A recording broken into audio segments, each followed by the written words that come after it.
Okay, we're just going to have a look at the next session for things that are needed for the assignment. Last week, or the last lesson, we looked at intellectual copyright. We talked about monkeys and this chap's video and other such things. So this week it's contracts, warranties, tender. All right, I'm just going to quickly go through those. So let's return to the assignment as always. Let's preview that.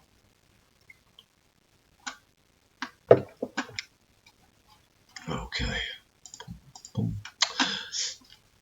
Right.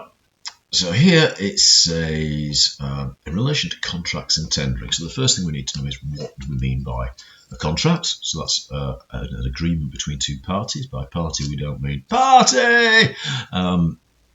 We just mean two people or organisations. Okay, that have an agreement, and that agreement can be verbal or it can be written. So it can be a discussion and a handshake, or it can be something more formal and written down. Obviously, when sums of money start to get involved, then it's more common for it to be written down, because then people can check what's written down, as opposed to the vagaries of each person's memory. You said this. No, I didn't. You said that. I said this. No, that's not what I meant. That's what you said, etc., etc., etc.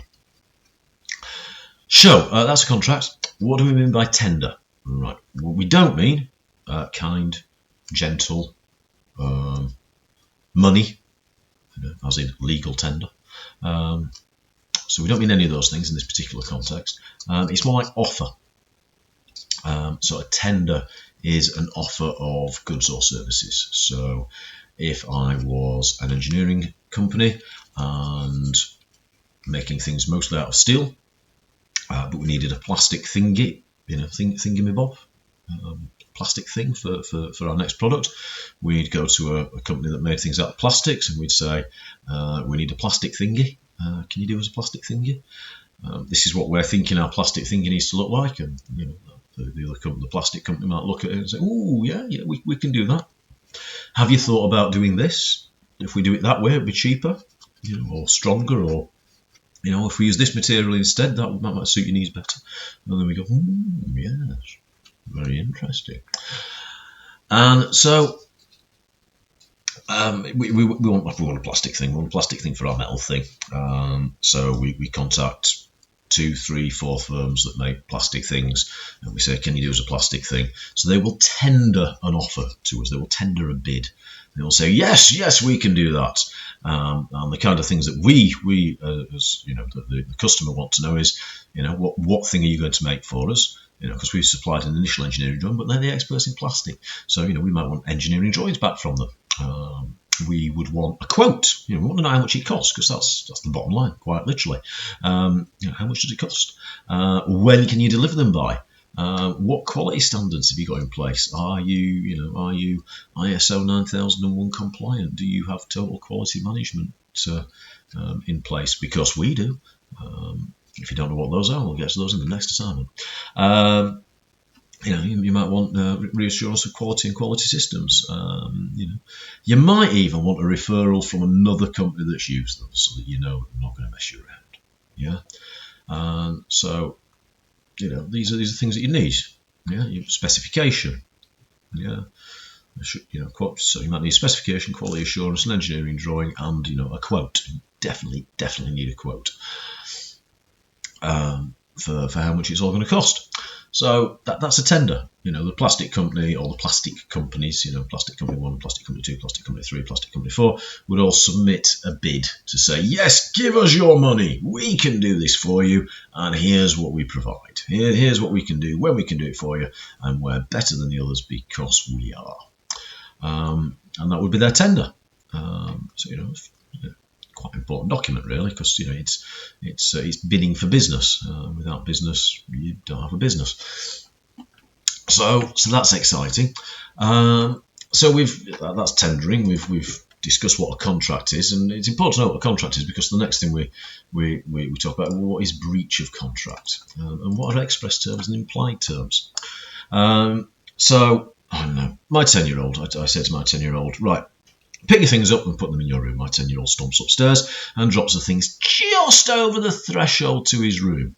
Do you think that makes me happy? Does that make me happy? That does not make me happy.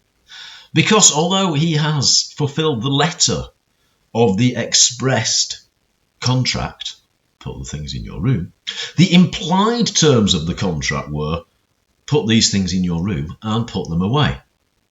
Yeah?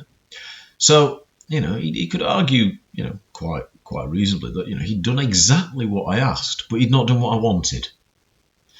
Sole difference. Yeah? So express terms and implied terms. Yeah, for a more complicated contract, let's go back to the steel and plastic. We're a steel firm, they're a plastic firm. We don't really know much about how plastic's made because we do steel.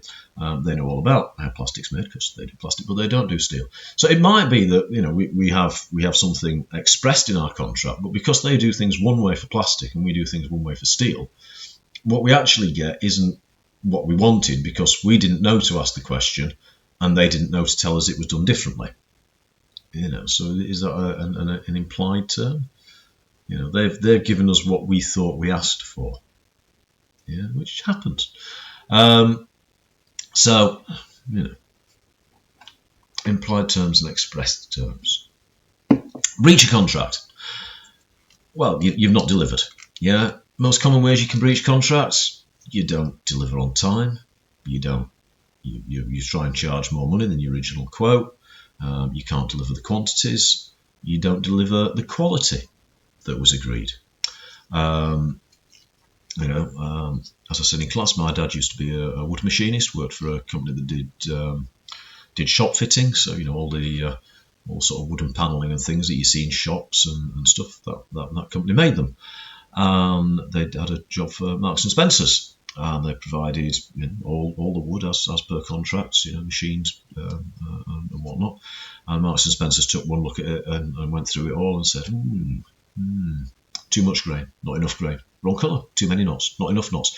And they sent 90% of it back. And I don't know the ins and outs. I was no but a boy when it happened. But because the Marks and Spencer's rejected the goods on quality grounds, my dad's company went bust. So there are consequences for not checking crossing your T's and dotting your I's and making sure you stick to you stick to what's wanted. Okay, so consequences: non-performance, rejection of goods, things get sent back. Financial penalty clauses. You've not delivered what you said, you're not getting paid. You've not delivered what you said by this date, so you're not getting paid. That's what happened to Carillion. Carillion had a very large contract with a council, and they had milestones to meet. So they had a deadline to meet to get paid, and they didn't meet the deadline. And the council said, "Well, no, you've not done what you said you'd do," and they didn't have enough cash flow to keep them going, so went bust. That's my understanding of it, anyway. You might have a contract to hand an assignment in on time to ensure that you can get a distinction, and if you don't meet that contract, then there might be penalties. Just saying. Force majeure is the next thing on the list here. It's in the spec. Not sure why it's in the spec. My research seems to suggest it's something that's not used much and is hard to argue in court, but it's a get out of jail free card, or supposedly get out of jail free card. Like I say, it's not often used and it's quite hard to argue. I couldn't fulfill your contract because this unforeseen circumstance. And of course, in class we discussed, what could that possibly be? A global pandemic, for example, would come under force majeure. My factory burnt down. Would be force majeure. Things that you just couldn't have predicted or foreseen and have just happened. But like I say, it doesn't. You do a bit of research yourself, but didn't seem to be considered particularly important.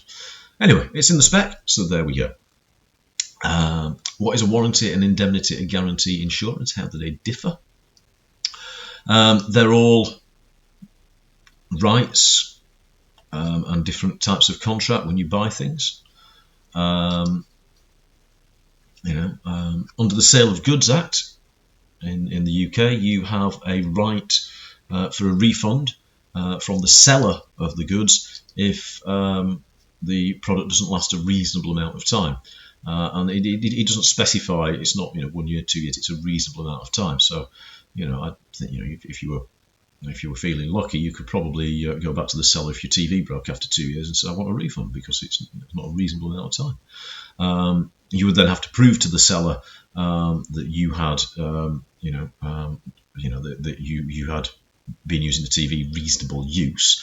That you hadn't been, I don't know, using it in a cricket game because you couldn't find a cricket bat, or you hadn't been throwing objects at it violently because you couldn't bear to watch another episode of Paw Patrol or something. I'm just putting that out there. So that's the thing. You can do a bit of research on the differences between warranties, indemnities, and guarantees. What do they do? How do they differ? And just remember, when you're writing all this up, the thing that you need to keep coming back to is, how can it benefit a business? How can it benefit a business? Yeah. Documentation that needs to go to with the tender bid. We've just discussed that. But if you were unsure, if you happen to be unsure, then you could always go back up and look at the spec. Because here is the spec. We love the spec.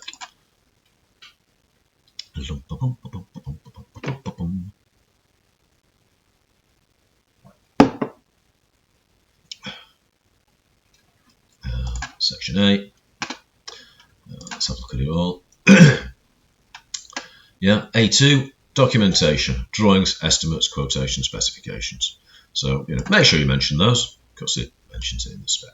Yeah, and that's what we're aiming for. Okay, excellent. Right, good. And I think that's about all I've got to say about that. All right, thank you very much. Have a good day.